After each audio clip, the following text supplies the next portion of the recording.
Coach, you have any experience coaching basketball? None. Never played an organized game of basketball until college. So at intramurals for the first time in freshman year in college, and they called me for 3 seconds, and I looked at the guy at Vrabel next to me, and I said, is that one of my 5 you guys told me about? That's really what I do. You and Vrabel were on the same intramural basketball team? Yeah. We only had one rule. We're never going to get dunked on. Did you ever get dunked on? We didn't get dunked on. Spring game. How much does it mean to get these guys out there and get a little bit of live action, a little bit more live action than you've had so far? I mean, any of the live action we can get is important. I think it's not as much of a game to us as it is, of dividing up the teams. It's actually a little bit more.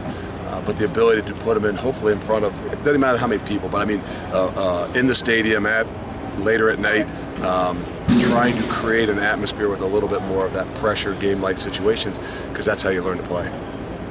In terms of play calling, or obviously you guys are going each other, you have a pretty good sense of what other sides are going to call. Is there any desire to try and pull one over on the? Yeah, I mean, this is the time. We're not going to use everything, but this is the time here now today until Saturday to make little tweaks that, all the other Saturdays where we go live action, you'd say, hey, it's not about winning.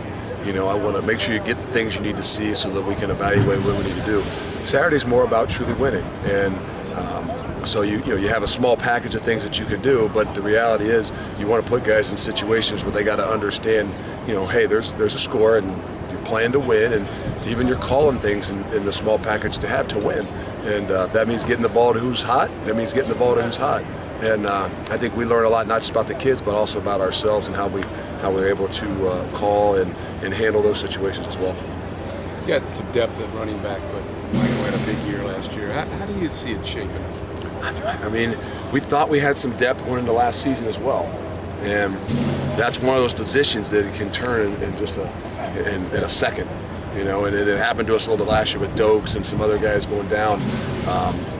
So we obviously we're very fortunate with the guys we've got right now, and a lot of confidence in at least 4 or 5 of those guys that can get the job done. What we need to do now, hopefully everybody stays healthy. We got to find ways to use them and get them on the field, and be an asset to the offense. We can take some on defense, but that wouldn't make them real happy, and I don't know that they'd be in the right place. I don't mean that they couldn't do it, but mentally. Pretty brilliant coaching decision to move Alden Knight to corner with the way he's played the past couple of days.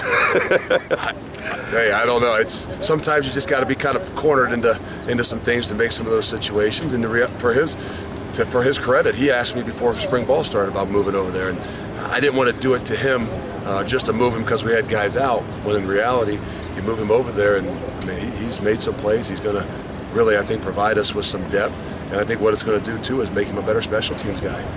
Because all in all, special teams are going to be about tackling and those kinds of things. So I think it makes him his assets to the program and to the team a lot more.